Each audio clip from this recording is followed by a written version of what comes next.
Hello, I welcome you all to uh, the CGBMT School of Simple Living, Simple Talks 2. And with this talk, we are starting with our talks on water. This being a rainy season, we are focusing on water scarcity. We all know how valuable water is, and all across the world. People have been telling probably the next world war might happen because of water. Though we have water everywhere, but we still have a lot of paucity of water, which is unpolluted, which is portable, and which is available to us at our doorstep. So today have here architect Anand DK, Professor Anand DK, Design Chair, uh, College of Architecture, Trivandrum, and I have Dr. Bhakti Devi from Urban Doctor to discuss this very important issue in the very challenging times of COVID-19, when everyone is supposed to be washing their hands every 20 minutes, with so much of water going for washing hands and washing everything and vegetables 2-3 times. How are you going to actually cope up with this water demand in our daily life? And how can we achieve water equity as much as possible for every human being? I mean, I'm just not talking about India, I'm across the world. Um, First of all, thank you. Thank you very much, Neelam, for this invitation to be part of this talk, which is really, I'm inspired by the mission of the talk, Simple Living. And also thank you, Architect Anand, for the introduction. And I'm looking forward to this conversation. So talking about where are we with respect to water? Of course, if you were to look at the headlines, in fact, when I first came to Bangalore, and what I did was to YouTube search water in Bangalore, and you could date back to from since 2008. You can find YouTube clips that are talking about that water is an issue in Bangalore city. And what we find is city after city, so Chennai, Bangalore, they are making headlines. But what I say is that generally these cities are in the front of queue. Other cities are actually, they are also going to arrive at the same situation. So that is pretty clear what the situation of water is, that everyone is hearing in the news that water is depleting, water is scarce, and even they're experiencing at city level restrictions of water that are supplied by the water board or the city. So I think what would be useful to understand is, how did we arrive at this situation? It's very important that we spend some time reflecting on, we keep talking about it, but we don't really discuss the underlying causes that have led us to this situation. And I think that's where I would like to, help the listeners and your audience reflect on that a little bit. So let us take some facts into account when it comes to water in the city particularly. So the facts are that almost every city in the world, is supplied by what we call as a network of water distribution. And this supply system, or the network of water supply, is accessing water from a source which is remotely located, which is away from the city generally. And this is usually either a fresh water, surface water, or in some cases it is groundwater. So it's extracted from the source, a fresh water source is extracted. The distribution pipe sends it out to people in the city. And then what happens after that, again, although most water users are not privy to it, it's not visible, but then the typical thing that happens in a city is that the water, used water, which we like to call, or sewage, is taken away to some place remote away from the city. Maybe it is treated before it is discharged, or maybe it's not. So it may be discharged. So basically what we like to call it as, it's an extract, use, dump system. And this has been, most of the water systems have been created when the city was created, right? And at that time, and most of these systems are over 100 years old, because cities are have been happening since industrialization. So they are the same age. And so when the water system was built, it was done with the intention of making it convenient and efficient for, as the city grows, the water supply can be extended, right? With that view, this piped system grew. And as it grew, from one point, supplying to the new growth of the cities, it became what we call as a centralized system, because it's from one point, it radiates into the new areas. The same source is, extended. But then soon what happens is, as city grows, because it's an extract, use, dump system, you keep extracting while the city is growing, and then you extract more and extract more. Of course, what is predictably will happen and has happened is the water source, fresh water source is depleted, whereas the polluted water that gets sent away increases, depending on how much the capacity of the city is to treat that used water and dispose it safely. And often, again, the planning of a city and the planning of water, they are handled by two different agencies. And again, because it's as the system grows bigger and bigger, they stop talking to each other. There's always a lag. So always, every city you'll find, I have a graph, I may share with you a few slides later, is that if you take the graph, if you graph the supply and the demand in city of any size in India, right? Every single city you'll find has a shortage of supply, which means the supply is less than what is, demand, what the demand is. And that is because of this lack of there's always a lag in the planning, as well as the fact that the source is going on reducing over time, which means you are going to experience shortage. More and more shortage is going to be experienced over time. So that is the underlying cause which we need to reflect on, that, how we have paid a price for the convenience and the efficiency the centralized and the linear system provided. It's a linear system because of the extract, use, dump. So we have paid a price for it, and let us acknowledge that. And so moving forward, we must look at that as a learning. And then any solution we find moving forward, we should not be repeating that mistake of creating a linear system, creating an unsustainable system, and creating a system which has actually, in effect, put the water users in a bubble. So all water users, without having the intention of becoming water illiterate, the system has rendered them water illiterate simply because, again, for the sake of convenience, we only know the tap, water from the tap. We don't know before it, we don't know after it. That's because the system was meant for our convenience, but we have paid a price. And these are the lessons, I think, more important to reflect on, which give you a clue about why we landed here. And it is, if we do not reflect and do not acknowledge these underlying causes, it is likely that any new solution will embed the same thinking, and we don't want to do that. So that's what I will say, is more important to reflect. So can I also, can I simply say it in a very simple terms that city is anyway growing. City has to grow. Yes. City has started, Correct. People are going to grow. We can't stop that. Yeah. Now, when the city would have started, there would have been a source of water.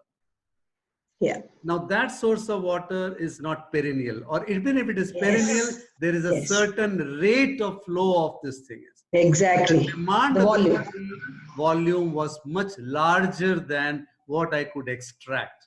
So now we are in a situation that we are running, that fellow is going down, this fellow is going up. We are left with some kind of water which is not good to be potable. So we need to get a bridge. So do you think, can we do a bridge? Do you think, is it possible to bridge it? The bridge, okay. So now if you talk about the bridging, or, how do we address the shortfall, growing shortfall, right? It's a growing one, because as the population grows, this is only going to get bigger. Right. So as I said, the clue to bridging the gap or addressing this shortage lies in the fact that learning from the lessons. So what I like to say, there are 3 key lessons we need to learn about the underlying causes of today's situation. The lesson number 1, a linear system is a problem, right? Keeping water users in a bubble is a problem. which means, and the third thing which I did not mention in the current context, which has contributed, is there is a mindset when it comes to us as humans, and we humans are the ones who run organizations. So if an organization is showing a mindset, it's because we humans think in that way. And what is that mindset? There's a problematic mindset that, whenever we run out of shortage of water, right? How do we define shortage? Shortage is difference between what we need and what is available, correct? The difference between that is shortage. But every time we come across a shortage, our tendency is that let's increase the supply to reduce the shortage. Right? Which is fair enough, because if you increase the supply, shortage will go down. But we never pay attention to the fact that the shortage also depends on the need or the consumption. Right? We never look at to see, are we using water in the correct way? Are we using it in an efficient way? Is there room to cut down some wasteful water? Right? And that tendency is also reflected at an organization when a water agency is managing a large system. Every time the population grows, they only think of, let me build a new scheme, let me build a new dam, let me drill some new wells, right? And the same thing happens when we start managing water at our own property, because now the water has become restricted. The water supply from the cities is not sufficient, so people have started to drill wells. So again, whenever their well dries up, they dig another well, without ever looking at how am I using water? Because the shortage is also contributed by my behavior, how I'm using the water. In fact, our research in Bangalore city, where we studied many buildings for 18 months before we designed a service, we found that many buildings are using water, which is, 50% of their water consumption can be easily reduced by very simple measures. And what 50% of water to translate in practice, let's say one property is because they do not have any city water supply. That's a very common situation in Bangalore. If they are ordering 10 trucks, let's say, every day for their demand, when we looked at their actual consumption, the way they were using, 50% can be easily cut down, means they only need to buy 5 trucks every day, which means they are paying so much more where they don't need. Whereas instead what they do is, when they have a shortfall, they either buy more trucks or they go and drill a well. And that mindset is also the third lesson we are learning from the current system. So I'll repeat, the 3 lessons to learn from the current system going forward is that water users should not be kept in a bubble. We want to get water users to become more aware of just their own system, not the entire city, just their own system, and become accountable because of that. And the second is not to build a linear system of extract, use, dump, which always will come with an expiry date. And the third is to make sure your priority should be, look at my demand. How do I manage my demand in order to manage the imbalance between the supply and the demand? So if we keep these 3 guiding principles in mind, we can. So what would be the guiding principles? Therefore, it would be the opposite. Okay, it will be the opposite, which means instead of linear, we want to create a circular system. So instead of large linear, we make small circular systems. Instead of keeping water users away, we involve the water users. We invite the water users. We make them participate in a way that actually they develop an insight on their own water system of the property where they're living. And the third thing is, always whenever we are addressing a water shortage within a property, we prioritize water efficiency, water demand management over finding a new supply. Even when people are preaching rainwater harvesting, what is the point of putting a harvesting when you are actually having a wasteful practice? You would rather first fix your wasteful practice before you put any new supply in. That is very important. So these are the 3 guiding principles in leading us to a new way of becoming sustainable. You have almost said that solution is in the question. You don't have to search a solution from outside. So I guess what you are almost saying is that if we would have changed or improved or retrospected on the way that we have been consuming water, we would probably add a long way in conserving water by itself and pushing this demand in quite a different form. I do recollect in India, at least when the planning standards say it's 200 liters per person per this thing. But in Africa, where the new development WHO supporting countries are there, the standard is 67. So it's just 1/3. So my only question to them was, do you really do everything what we do? They said, yeah, everything. So I guess they have been given the strict norms of what has to be done. They have made use of a grey water supply also, where grey water can come into thing. So I guess they have already, at new developments at least, have made it 1/3. So which means 3 times of what we have lived, we are going to live with that water, is what we are almost saying, if that is a practice. So my question now to you, doctor, is that on one side, we know that the answer lies within us. And we also know that we don't change, because we have not learned to do that change, to understand that thing. Are you in some form, or how are you intending to bring that change, and how do you propose that change to happen, where a society need to be involved, or I and you need to be involved, so that that water can be saved upon? Sure.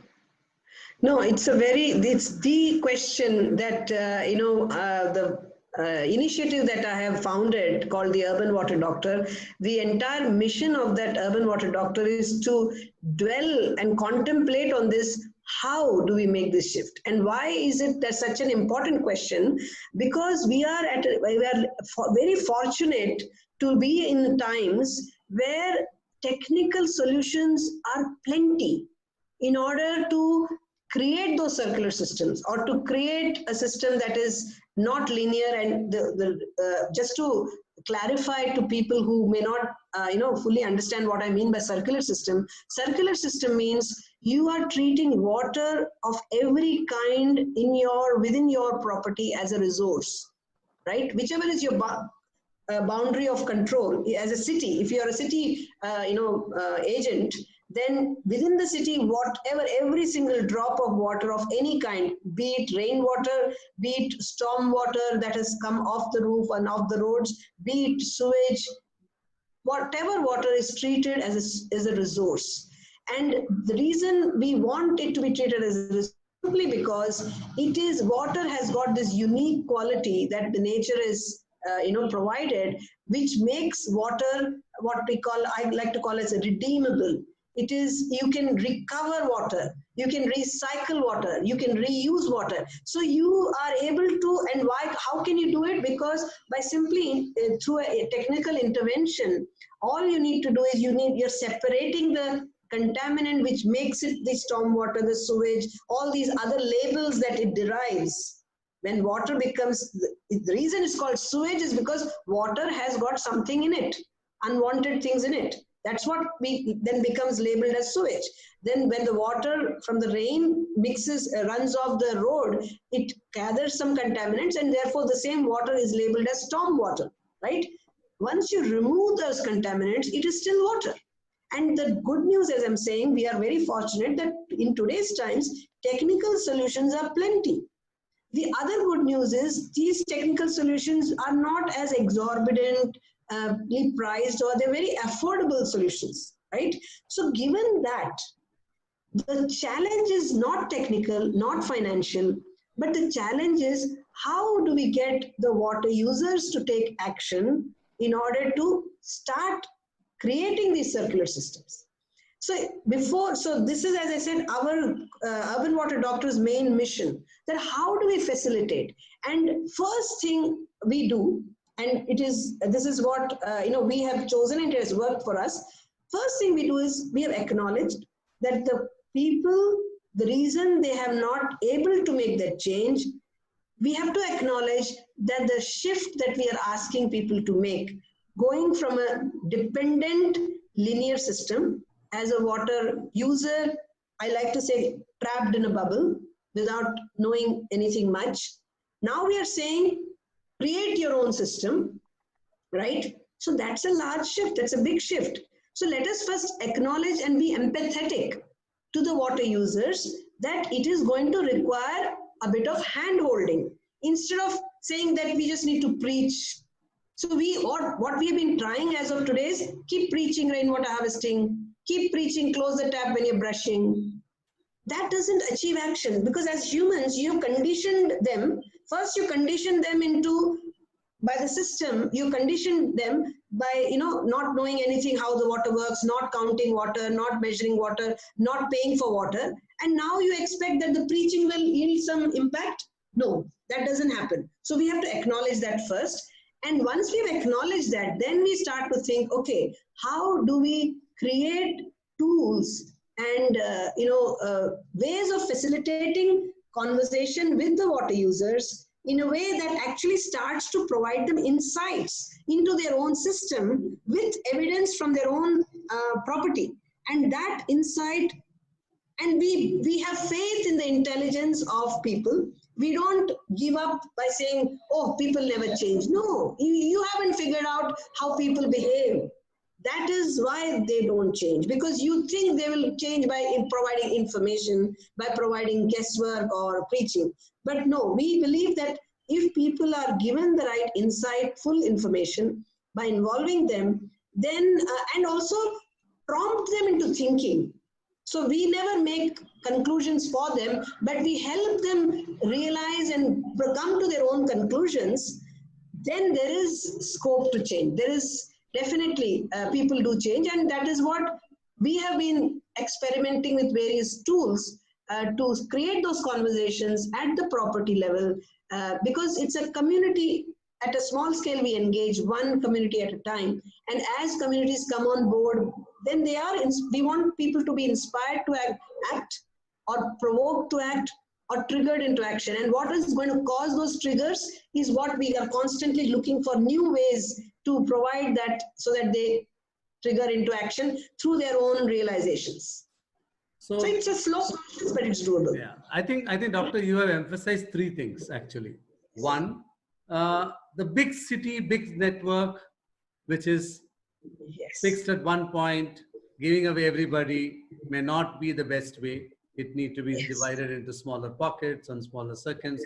That's one point to emphasize. The second point, what you said is that it is not just preaching and letting people know that just do this, do this, do this, it won't work.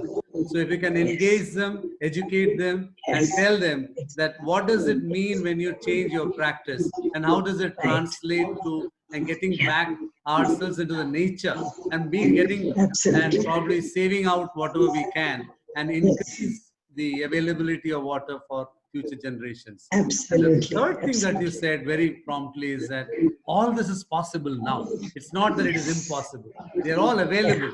There is a technological interface. There is a social, empathetic response which is available. So it can be all come together, and that can actually make the water, which is, we need not always be dependent. We can make it resilient. We can just take what we want and just keep on doing and not be excessive on it, and took it as a right to just waste it off. So I think that's a great learning, Doctor. It was very nice learning all these aspects from you. Yes. So it was a pleasure speaking with you and understanding that. Thank you. Thank you. Great. Okay, so I'll, can I also ask a question? Yes, sure. Okay? Yes, you can. Yeah. Okay. Small one. So I think this brings me back a memory of an incident in Barcelona, hotel in Barcelona. And I had gone there, and there was no drinking water in the bathroom. So I went to the reception. I asked them, there is no drinking water in the room. Can you provide me some? And she looked at me. Okay, you are an Indian and you are wearing a salwar kurta or whatever traditional dress, so you are not, And she said, local. You didn't know our bathroom water is potable water. Oh, right. So I just looked at her as to why do we have to, I didn't tell her. The question is, why do we have to process our water to that level Yeah. to use potable water for your flushing and in the Correct. even in the what Bathroom. is wash basin. I mean, Yes. out of the, I don't know, DK said 200 liters. I remember 135 liters Yeah. per person Yeah, per day yes. as the Correct. requirement. That's And a current, out yeah. of that, probably 6 to 7 liters is what we actually use in drinking and cooking, everything combined. So that's the only Absolutely. amount of water which needs to be potable and others. So this was one incident Yes. which has remained with me, thinking that technology not used where it is supposed to be used and Yes. how much to be used True, true. probably has been also a big problem. Yes, And absolutely. yeah, and from your talk, what I gathered now again, as my belief again goes further, that it is us, we human beings, Yes. the common man, the Yeah. sadharan man, the simple man on the street, is Yes. his actions are Yes. probably the answer to all these Correct. problems. And Absolutely. of course, about climate is also one thing, and water also in particular. Because Absolutely. yeah, so this is something which I think one question on that is that how can an individual or society participate in bringing this change is I Okay. think that's we both myself Very and relevant DK, we actually question. thought of this as to so your What's the takeaway? message to the simple man as to on the Where do you street as start? to where do you start. Yes, very good. Because this is, and as you rightly understood, that what we are saying is the answer lies within. So you don't need to look out. Look within your own property, within your own control. There's so much possible. So to answer the question, where do you start? Right. So the first thing, just like any other, say if it's you're on a health and fitness program, you never start blind without knowing anything and just starting on a random exercise program or a random diet. You need to understand where you are today, right? Where are you? What is your current level of consumption? That's a good start. And you finding it out yourself can be very, very empowering, can be very informative, enlightening. So what we have at Urban Water Doctor done, and I'll share that video with you. You can share it when you're, so that video gives you a link to a form, right? So which allows you to guide you as a family. Forget about your own big building. Just within your own unit, you may be living in a house, you may be living in an apartment within a big complex. Just within your own flat, within your own household, you start to measure water. How much are you using? And we have created this form which guides you into what data to collect within your, it's all collectible data only, we are asking questions. So as you go through that form and you start filling it and you submit the form to us, then using the data that you've sent, we will give you back a chart that shows you, first of all, how much water you're using, we are able to tell you. We are also able to show you the breakdown of that water within your own, how much are you using for dishwashing, how much is going to use, is being used for toilet. So that information is going to be very valuable, and that was going to be, and third thing we give you is, how efficient therefore are you? Is there room to improve your level of efficiency, which means reduce your consumption without compromising on your lifestyle? It is not going to compromise. We are not asking you to go without bath, without doing that type of thing, still carrying on your things, but with less water. So you will get an idea how much of scope there is for saving water within your own household. And that will be the very good start, because always start by measuring. Because if you are not aware of the counting, so we always say count water like money. So just like money, if you didn't keep count of it, you keep spending it without knowing where it's going, then of course you'll run out of. So I think everyone getting that sensitization, and by doing it yourself, you can do it yourself, and immediately it empowers you. It just makes you realize where are you using how much water. I think that is something that is practical. Yeah, I think that would be great if you can share that form with us. I will. And There's a YouTube video instruction to go with the form if you need, because the form is quite self-explanatory, but we also provided a video instruction to, so that you can hear it, because some people are interested in knowing why we are asking that. So it explains that, and you can use the form. Yeah, together we can just put Yes. it. and we'll Absolutely. forward all those things, all those forms to you. Yes, That will be a really absolutely. great insight as to how to take the things forward. Sure. And what we will do is just to make it interesting for people, to incentivize people to do that exercise, we can say that, you know, if you do this, maybe one of your training or our training, we can offer you some, you know, some discount, those who have completed that form. So that will incentivize them to actually go on that journey. Yeah, okay, okay. So I think actually, we should. actually, what we actually, I think we already discussed with you also separately, and I Yes. discussed with Anandike also, that we Yes. definitely would be like to take this thing forward for maybe a small course for people. Absolutely. This is more like nudging them what to do, and then Yes, get to some nudging kind of a them. That's course. the right way to put it. Nudging Yeah. them, nudging people And into then if action. there are people who can become entrepreneurs, because we need people on the Yes. ground to do some smaller things. So if the Yes, people we are have. available, it will be more Call would doable. close So that is now. what I think. Sure. Yeah. It was a So pleasure. with this, Same. I thank Dr. Bhakti Yes, and thank you. Anandike, both of you, and for such a what do you say, Sadharan informative and Bate. interesting Sadhana. and interactive discussion. And I think we are quite clear as to now This little fellow. that these are simple things of life. I keep on reinforcing that idea that yes, it is the simple people and the simple who can bring big transformational changes, you know, which will become cumulative.